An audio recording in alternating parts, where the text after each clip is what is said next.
شیخ Saadi شرازی رحمۃ اللہ تعالی علیہ اچھی صحبت کی مثال بیان کرتے ہوئے آپ فرماتے ہیں، گلے خوشبو در حمام روزے رسید از دست محبوب بدستم بدو گفتم کہ مشکی یا عبیری کہ از بوئے دل آویز تو مستم بگفتہ من گلے نا چیز بودم ولیکن مدت با گل نشستم جمال ہم نشیں در من اثر کرد وگرنہ من ہما خاکم کے ہستم۔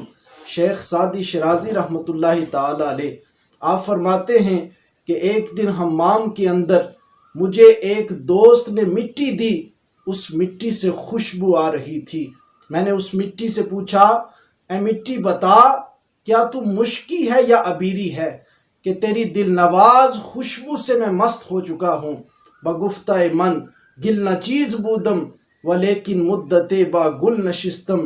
وہ مٹی مجھ سے مخاطب ہو کے کہتی ہے، اے شیخ سعدی شرازی، میں تو ایک گھاس پھوس پہ پلنے والی مٹی ہوں، لیکن میرے اندر خوشبو کا راز یہ ہے کہ مجھے کچھ لمحات کے لیے پھول کی صحبت، پھول کی سنگت میسر آئی۔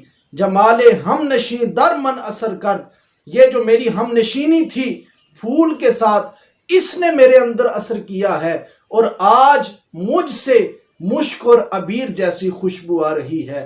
رومی کشمیر عارف کھڑی رحمت اللہ تعالی علیہ نے پکار کے کہا، چنگے بندے دی صحبت یارو جویں دکان اتاراں، چنگے بندے دی صحبت یارو جویں دکان اتاراں، سودا پاویں مول نہ لئیے کھلے آن ہزاراں، برے بندے دی صحبت یارو جویں دکان لوہاراں، برے بندے دی صحبت یارو جویں دکان لوہاراں، کپڑے پاویں کچھ کچھ بئیے چنکاں پین ہزاراں، صحبتے سالے ترا سالے کند، صحبتے سالے ترا سالے کند، صحبتے تالے ترا تالے کند۔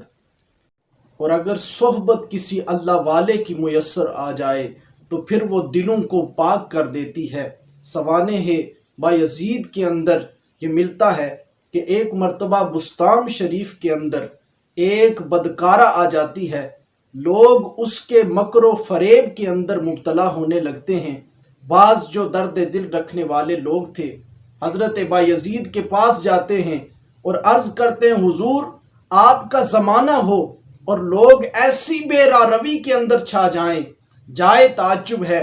حضرت بایزید بستامی رحمت اللہ تعالی علیہ اپنے چند مریدوں کے ساتھ اس بدکارہ کے دروازے پہ چلے جاتے ہیں، اور اس بدکارہ کے دروازے پہ جا کر وہاں پہ مصلی بچھا کر مشغول عبادت ہو جاتے ہیں۔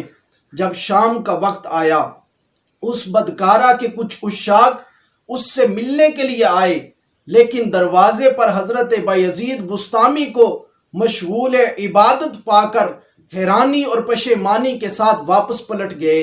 جب رات کا کچھ حصہ گزر چکا، وہ بدکارہ حیران ہے کہ آج میرے عشاق مجھ سے ملنے کے لیے نہیں آئے، آج کی رات میں اجرت سے محروم رہ گئی۔ اس نے دروازہ کھولا کہ دیکھوں ماجرا کیا ہے، دیکھا ایک بوڑھا آدمی دروازے پہ مصلی بچھا کر مشغول عبادت ہے۔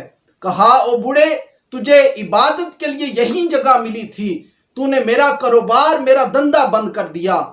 حضرت بایزید بستامی رحمت اللہ تعالی علیہ نے اس بدکارہ سے کہا کہ بتا تیری ایک رات کی اجرت کتنی ہے؟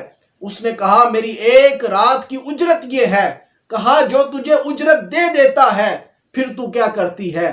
وہ کہتی ہے کہ میں پھر اس کی حکم کی پابند ہو جاتی ہوں، جو وہ مجھے حکم دیتا ہے میں وہ کرتی ہوں۔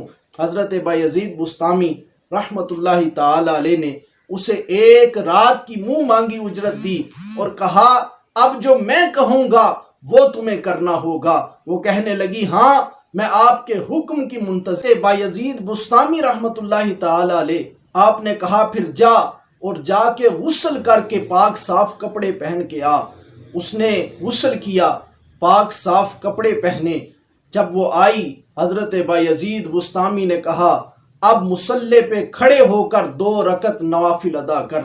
اب وہ مصلی پہ کھڑی ہو گئی، اس نے قیام کیا، اس نے رکوع کیا، جب وہ سجدے میں گئی، حضرت بایزید بسطامی نے اپنا دست سوال دراز کر دیا، عرض کیا مولا اس عاجز بندے کا اتنا ہی کام تھا کہ اس بدکارہ کو بدکاری سے ہٹا کر تیری بارگاہ میں جھکا دیا ہے، اب اس کے جھکے ہوئے سر کو شرف قبولیت بخش کر اسے عارفہ بنانا تجھ مختار رب کا کام ہے۔ حضرت بایزید بسطامی رحمۃ اللہ تعالی علیہ کی پھر سوانح حیات میں ملتا ہے وہ سجدہ جس پر حضرت بایزید نے دعا کی، اور وہ ہم نشینی جو اس بدکارہ کو حضرت بایزید کی حاصل ہوئی۔ اس کے بعد اس بدکارہ نے ساری زندگی بدکاری سے توبہ کر لی اور ساری زندگی پرہیزگاری کے اندر گزار دی۔